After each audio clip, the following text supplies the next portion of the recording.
Our brains ache in the merciless iced east winds that knife us. Okay.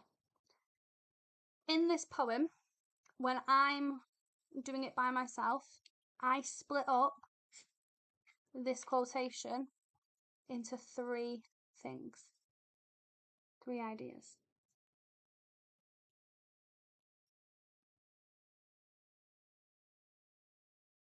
They're my three ideas. I love, love, love, love this quotation. I can say so much about it. I could compare this one quotation to two quotations in some of the poems. To Charge the Light Brigade, this one quotation compares to two. There's just so much in it because the images are so strong. So we're going to start with the same thing we started with Charge the Light Brigade. We're going to start with the idea of our and us. As I told you, this poem features that idea of a group, okay? And it features the idea of a group and it features the idea of a powerful institution, but we'll come to that later. Because again, this is a poem about conflict, about war, but it is not about the soldiers. It is from the perspective of soldiers. Charge of the Light Brigade is about the 600, but it is not from their perspective. It is written about them. Whereas this poem is both about soldiers and written by a soldier. And he says our and us. Our and us. Now, just like with Charge of the Light Brigade, we had this idea of a group. So let's very quickly remind ourselves when we see a group, what do we think of? There are a lot of positives to being part of a group. There is potency in a group. There is an idea of unity, an idea of togetherness, an idea of belonging, an idea of identity together, our and us.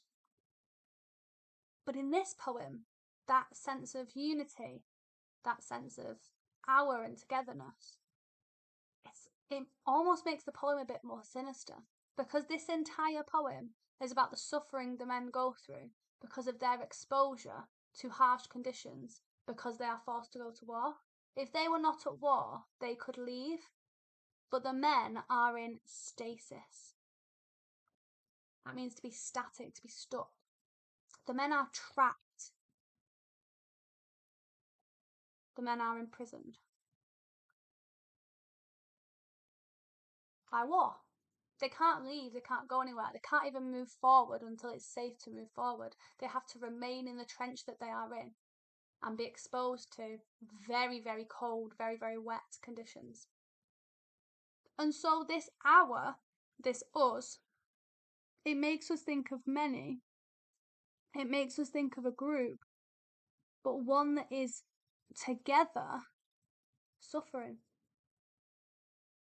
Together exposed to pain, torture. Okay, let's go into this a little bit more. Our and us. Not only are they a group that is together exposed to pain and suffering, but equally, again, just like in Charge of the Light Brigade, there is a level of dehumanization required by war. It is not, I am feeling pain in this ditch in the middle of nowhere and waiting for war. It is not that kind of poem. Our brains ache, all of us. And he's writing from the perspective of the soldiers he's with, but he's writing from the perspective of all soldiers. Okay? And you see how when I talk about dehumanization, just like with Inspector Calls, we use this image of a person who's just an outline. They're not fully human because they have been dehumanized. So with war comes a loss of identity. Big idea we've understood. It comes this kind of collective suffering. Let's add that word collective. This idea of collective suffering, but also this collective dehumanization and loss of identity.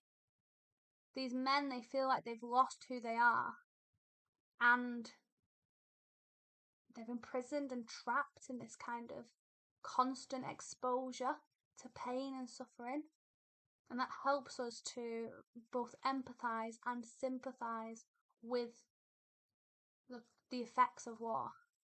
the effects of conflict, which seem to be very, very difficult.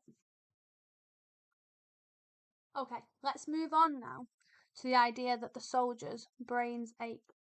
Okay? Brains ache, simple pain. Their brains ache. Their brains ache in the cold wind. It is cold and painful.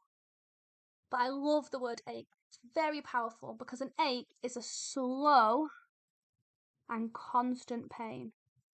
An ache is one of those pains that you can't avoid. It's always there.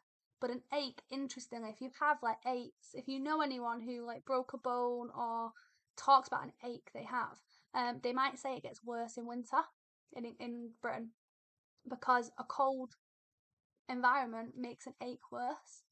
So their brains ache and they're in cold environments, so that it's almost constantly worse and it's constantly affected. And their brains ache tells us that they are in physical pain. Yeah, everything is kind of penetrating inside their body. It's the fact their insides hurt as well. It's not just like a shiver. It feels like that all of their insides are being hurt by this cold environment. But if we think about the brain, why the brain? He could have said our bones ache. That would have been the same message of our insides, our bones ache. Why did he pick brains? Correct if you're thinking about mental pain, about mental and psychological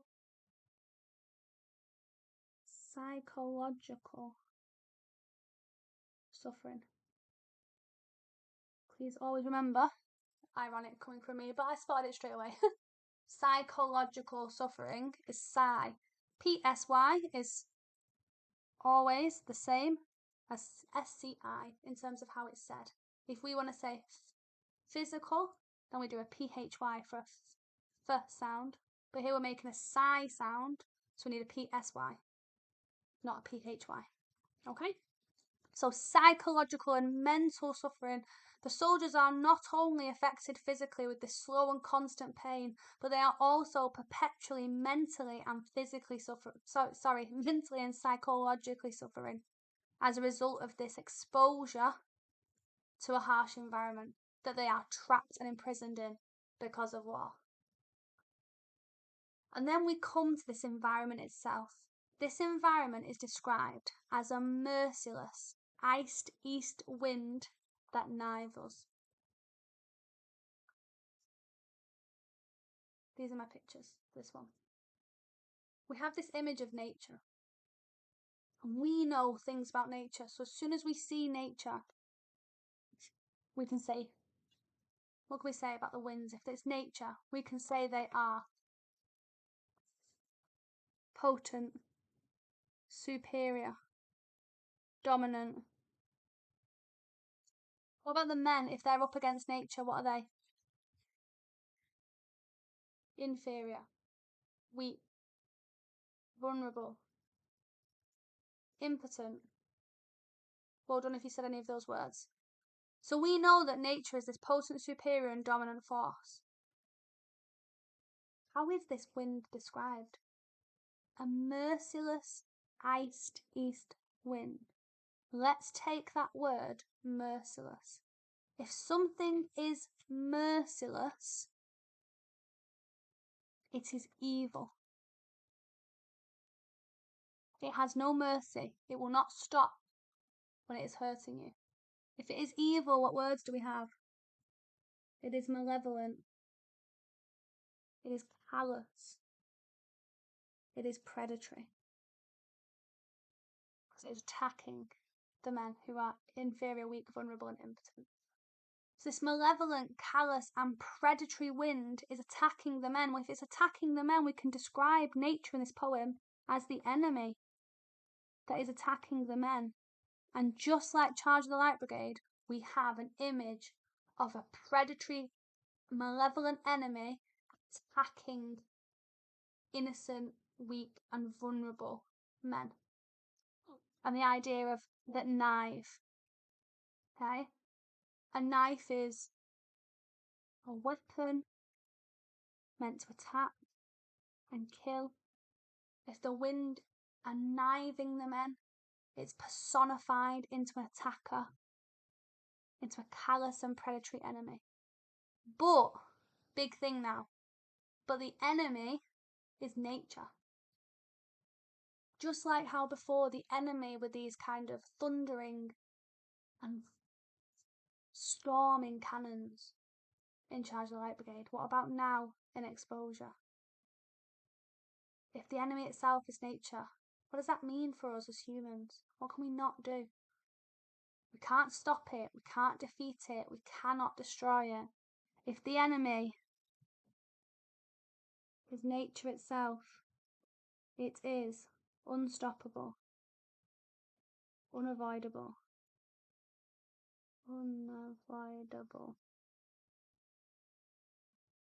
impossible to destroy. Well, if the enemy is impossible to destroy, that means we think the men are brave, right? This poem glorifies men, glorifies soldiers. We think they're brave? Is that what he's trying to say? Let's just think about this. Slow, constant, perpetual pain, physical, mental suffering, an evil, malevolent, callous and predatory enemy that is attacking, attempting to kill the men in an environment that they're trapped and imprisoned in because of war. They cannot escape, and therefore they are constantly suffering because of an unstoppable, unavoidable, indestructible enemy. What is he trying to say about fighting this war? How does it feel to him if he just has to sit there and suffer? Wilfred Owen is saying that it feels futile to be in this war because all it is suffering. It is unavoidable and constant suffering. And for him, that feels evil, feels merciless. He's in a place that feels merciless, that feels evil. And it has caused him to believe that war is something that imprisons and traps and is futile to fight.